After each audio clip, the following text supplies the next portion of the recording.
Hey everyone यार, आज मैं आपके साथ ना एक बहुत इंपॉर्टेंट रियलाइजेशन अपना शेयर करने वाला हूँ जो मुझे रिसेंटली बहुत अच्छे से रियलाइज़ हुआ।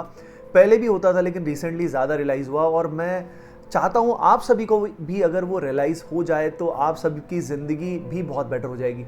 मैं खुद वो जो रियलाइजेशन हुआ है उसको अडेप्ट करने की कोशिश कर रहा हूँ, अपने माइंड को ट्रेन करने की कोशिश कर रहा हूँ। देखो यार, एक बहुत बड़ा फंडामेंटल मिस्टेक जो हम करते हैं ना ज़िंदगी में, जो लगभग सभी लोग करते हैं और करते जाते हैं, वो है, बता दूं आपको, वो है always living in the past और द फ्यूचर। यानी हमेशा हमारे दिमाग में, जैसे आप में से इस समय वीडियो देख रहे हो तो वीडियो देखते हुए इंटेंस फोकस बहुत ही कम लोगों का होगा जो इस समय पूरा वीडियो को ही सुन रहे हैं, मेरी बातों को ही समझ रहे हैं, फील कर रहे हैं। बहुत कम प्रतिशत ऐसे लोग होंगे। ज़्यादातर के दिमाग में फ्यूचर की कोई इवेंट चल रहा होगा कि अब मुझे क्या खाना है, या अब मुझे कहाँ जाना है, या अब मुझे क्या करना होगा। या तो हम फ्यूचर में जीते रहते हैं या हम पास्ट में जीते रहते हैं। पास्ट से हमें क्या होती है, टेंशन होती है, वरी होती है, ठीक है, एंग्जाइटी होती है कि यार पास्ट में बहुत सारे हमारे रिग्रेट होते हैं ना, और फ्यूचर में से भी हमें वरी और एंग्जाइटी होती है कि यार फ्यूचर क्या होगा। तो सवाल ये है कि जो पास्ट और फ्यूचर का चक्रव्यूह है, अगर हम इसमें फंसे रहेंगे तो जिंदगी जो बीत रही है वो जिंदगी कहाँ बीत रही है, आप ही बताओ। जिंदगी ना तो पास्ट में है ना जिंदगी फ्यूचर में है, जिंदगी अभी है, इसी लम्हे में है। यानी life is always in the present. बात समझ में आ रही है आपको? जिंदगी हमेशा प्रेजेंट में ही रहेगी। तो अगर प्रेजेंट मोमेंट को हम बेस्ट तरीके से जिए तो नेचुरली जो हमारा फ्यूचर होगा वो बेस्ट पॉसिबल फ्यूचर होगा जो भी हो सकता है। अब सवाल ये कि हम हमेशा पास्ट और फ्यूचर में क्यों घूमते रहते हैं और कैसे उसको कंट्रोल करें, जानना चाहते हो ना, सब चीज बताने वाला हूं। पहला तो रीजन क्या है, हम पास्ट और फ्यूचर में क्यों घूमते रहते हैं। तो एक्चुअली बात ऐसी है कि हम लोग पास्ट और फ्यूचर में नहीं घूमते, ये हमारा माइंड है। माइंड जो है, आप सभी ने सुना होगा, भगवत गीता में भी लिखा हुआ है कि माइंड आपका दुश्मन है अगर आप उसको कंट्रोल नहीं कर पाते हैं तो when mind is not under our control, what happens is mind हमेशा हमें पास्ट में और फ्यूचर में ले जाता है। पास्ट की मेमोरीज में ले जाता है। बहुत बार अच्छी मेमोरीज भी होती हैं, बहुत बार बैड मेमोरीज भी होती हैं, जिस कारण हम प्रेजेंट को अच्छे से जी नहीं पाते। हमारा जो एक्सपीरियंस है ना लाइफ का, वो उतना प्रोफाउंड नहीं हो पाता।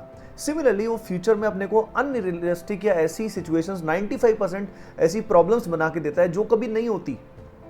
जब मैं कॉलेज में था, जब मैं आईआईटी में था, तो आईआईटी में इतनी सारी परेशानियां, मैं सोचता था कि बाद में प्लेसमेंट होगी नहीं होगी, क्या होगा, जॉब कैसे लगेगी, उसके बाद मैं क्या करूंगा क्या नहीं करूंगा, इतना कुछ सोचता रहता था। 95% इश्यूज मन घड़ंत होते थे, अननेसेसरी। अब ये होता क्यों रहता है, ऑसिलेट क्यों होता रहता है पास्ट में और फ्यूचर में? क्योंकि हमारा खुद के माइंड पे कंट्रोल नहीं होता। अब अगर हम अपने माइंड को कंट्रोल कर पाते हैं, अगर हम अपने माइंड को कंट्रोल कर पाते हैं तो हम हमेशा प्रेजेंट में जी सकते हैं। अब इसमें बेसिक फंडा में अगर बताऊं तो it's all about training your brain properly. हमारा ब्रेन जो है ना, वो डिस्ट्रैक्शन के लिए ट्रेन हो गया है। जैसे कि स्मार्टफोन्स की बात करते हैं, सडनली नोटिफिकेशन आता है, इंस्टाग्राम पे हम दुनिया भर का कुछ कुछ देखते रहते हैं और ना जाने कितना सोशल मीडिया हमारे सामने रहता है। तो हमारा ब्रेन कंट्रोल खो रहा है। वो सब हमें क्या कर रहे हैं, वो सब हमारे ब्रेन को ट्रेन इस तरीके से कर रहे हैं, स्मार्टफोन्स इस तरीके से ट्रेन कर रहे हैं कि smartphones are getting smarter and हम डम होते जा रहे हैं। हमारा जो ब्रेन है, इट्स लाइक उसमें इंफॉर्मेशन आती जा रही है और वो ऑटो पायलट पे काम कर रहा है। हम में से ज्यादातर लोग ज़ॉम्बीज़ की तरह हैं, जिंदा लाश हैं ज़्यादातर। हमें लगता है कि हम कदम उठा रहे हैं लेकिन ज़्यादातर चीज़ें ऑटो पायलट पे चल रही हैं यार। जो भी आज तक के हमारे परसेप्शन है वो बने हुए हैं, उसी के हिसाब से हमारी ज़िंदगी चली जा रही है।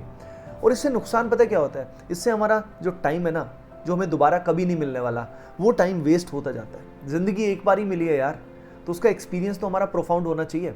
जैसे कि छोटे बच्चे आपने देखे होंगे, बहुत बार वो उनको कुछ नहीं मिलता, बस वो खेल रहे होते हैं और खेलने में इतना एंजॉय कर रहे होते हैं। हमने देखा होगा उनके चेहरे पे कितनी खुशी होती है और मस्त रहते हैं। रोते हैं तो रोते हैं, मस्त रहते हैं तो मस्त रहते हैं। वो क्या करते हैं, बेसिकली वो उसी लम्हे में जी रहे होते हैं। जैसे जैसे उनकी एज बढ़ती है, सोसाइटी में वो जाते हैं, तो उनको पता लगता है कि यार दुनिया में कौन क्या कर रहा है। तो उनमें तरह तरह के वाइसेस उनके अंदर आती हैं, एंग्जाइटी उनके अंदर आती है, कंपटीशन उनके अंदर आता है, कंपैरिजन उनके अंदर आता है, जिस कारण क्या होता है कि वो हमेशा अपना एक ईगो बना लेते हैं, एक आइडेंटिटी बना लेते हैं कि मुझे ये करना है, मुझे ये चाहिए, मुझे वो चाहिए। हम हमेशा अपनी खुशी जो है ना, वो एक ऐसे फ्यूचर में तलाशते हैं जो शायद कभी ना आए। इसका मतलब ये नहीं है कि हमें प्लानिंग नहीं करनी चाहिए, हमें विजन नहीं देखना चाहिए। बिल्कुल हमें प्लानिंग करनी चाहिए, हमें विजन भी देखना चाहिए, हमें ड्रीम्स भी देखने चाहिए। पर एक बार हमने देख लिए तो फिर तो उसके लिए लग जाओ ना यार। तो हर लम्हे में जीने के लिए we have to train our brain in such a way कि भाई ब्रेन हमेशा फोकस्ड रहे, हमेशा प्रेजेंट में रहे। और इसका तरीका मैं आपको बताता हूँ। इसका प्रैक्टिकल तरीका ये है, वॉचिंग योर माइंड। हमेशा एट द मोमेंट फील कीजिए, अगर आपको एंग्जाइटी हो रही है या किसी भी तरह की वरी हो रही है तो समझ जाना कि आपने अपना कंट्रोल जो है ना माइंड को दे दिया है, आपका कंट्रोल खो चुके हो आप। So observe your mind. इसमें एक टर्म है बड़ा अच्छा जो मैंने पढ़ा है, वो है मन साक्षी। हम कौन है? Who are we? We are the one who sees the mind, we are the mind watcher, we are not the mind. ये रियलाइज करना बहुत अमेजिंग होता है। जब पहली बार आप ये रियलाइज करते हो ना कि आप माइंड नहीं हो, माइंड आपका एक टूल है, आप माइंड के अबव हो, that day you will start controlling your mind. जैसे मैं एक एग्जांपल आपको देता हूं। इमेजिन करो एक बहुत ही अमेजिंग सी जगह जहां पे जाने का आपका बहुत ज़्यादा मन है कि मुझे यहाँ जाना है। वहाँ पहुँच चुके हो, वहाँ पे आपने कॉटेज ले लिया है, कॉटेज में आप सुबह सुबह उठ रहे हो, वहाँ पे बहुत अच्छे पक्षियों की चहचहाने की आवाज़ आ रही है और सुबह सुबह आपकी चाय आ चुकी है और साथ में आप रीडिंग कर रहे हो।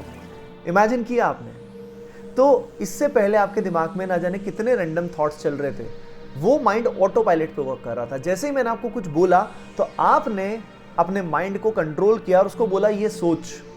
तो माइंड एक इंस्ट्रूमेंट है, माइंड इज एन इंस्ट्रूमेंट, जिस इंस्ट्रूमेंट को आपने डायरेक्शन दी। तो आप कौन हुए? आप वो हो जो माइंड को डायरेक्ट करता है। लेकिन अगर डायरेक्टर ही माइंड बन जाए, अगर डायरेक्टर ही माइंड बन जाए तो आपकी जिंदगी का ना जाने क्या होगा। समझ रहे हो ना आप? जैसे बहुत सारे लोग फॉर एग्जाम्पल जब बहुत ज़्यादा ड्रंक हो जाते हैं तो उनका वो कंट्रोल खो देते हैं, तो उनका माइंड ही कंट्रोल में आ जाता है, यानी in the sense mind he director हो जाता है। और कितने सारे जो भी वर्ल्ड के जो भी बैड इंसिडेंट्स हैं वो ड्रंक अवस्था में होते हैं, बहुत सारे, खासकर बहुत ज़्यादा ड्रंक अवस्था में और इंटॉक्सिकेशन में, क्योंकि माइंड एम्पावर कर लेता है, माइंड आप पे डोमिनेट कर लेता है। और सुबह बंदा उठता है, सोचता है भाई ये क्या हो गया, ये कैसे हो गया, तो मैं कर ही नहीं सकता था यार, मैं ड्रंक था। तो समझ रहे हो? तो यानी आपको अपने माइंड का कंट्रोल वापस लाना है। अगर माइंड पे कंट्रोल हम ला पाएंगे ना, तो ये मान लो सभी की जिंदगी, हमारी और हमारे अराउंड जितने भी लोग हैं, it will become better and better. We all will become better and better. It's all about controlling your mind. Life के बारे में एक चीज मैं हमेशा बोलता हूं और जो मुझे रियलाइज भी हुआ था कुछ समय पहले, life is mind versus you. Mind versus you, you have to control your mind. Normally बहुत सारे सर्कमस्टांसेस में एवरी सिंगल डे माइंड हमारे ऊपर ऐसा डोमिनेट करता है। जब भी हमें गुस्सा आता है, जब भी हमें एंग्जाइटी होती है, जब भी हमें डर लगता है, इन सभी के पीछे कौन है? माइंड है। तो यार माइंड को अपना एक इंस्ट्रूमेंट की तरह यूज करना सीखना है, उसको ट्रेन करना है। और माइंड को कंट्रोल करना इज अ प्रोसेस, एक दिन में नहीं आता है। But you have to read proper books, you have to find various methodologies. Meditation इसका तरीका होता है, मेडिटेशन भी बहुत तरह का होता है। सबसे ईजीएस्ट इसमें जो है तरीका, अगर आप जानना चाहते हो, वो है मंत्र मेडिटेशन। अगर आप हरे कृष्णा महामंत्र सुनते भी हो ना बैकग्राउंड में, you will feel much better, आपके माइंड की नॉइज कम हो जाएगी। हरे कृष्णा महामंत्र सर्च कर सकते हो यूट्यूब पे, you will see that this is one of the biggest way by which just सिर्फ सुनने से बैकग्राउंड में you will feel better, you will be able to focus. अगला चीज है digital detoxification.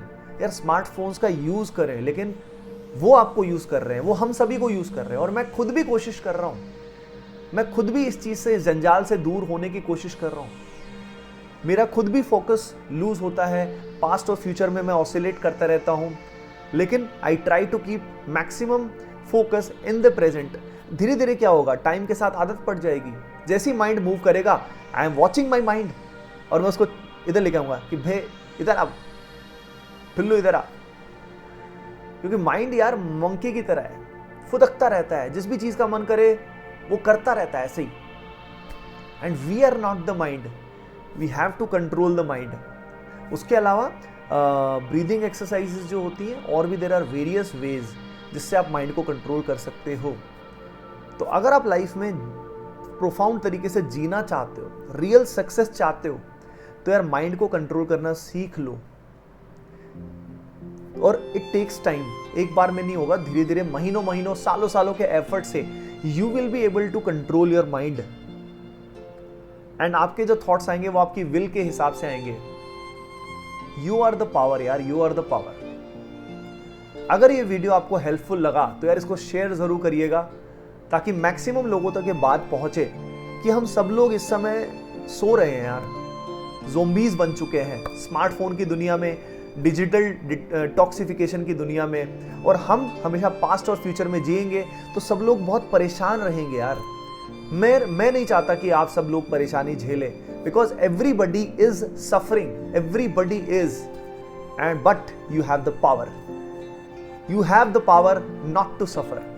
Share the video with everyone, every loved one, and hoping that this will be of great help. Like the video if you love it, and channel को subscribe जरूर कीजिएगा। Bye bye, take care and love you all.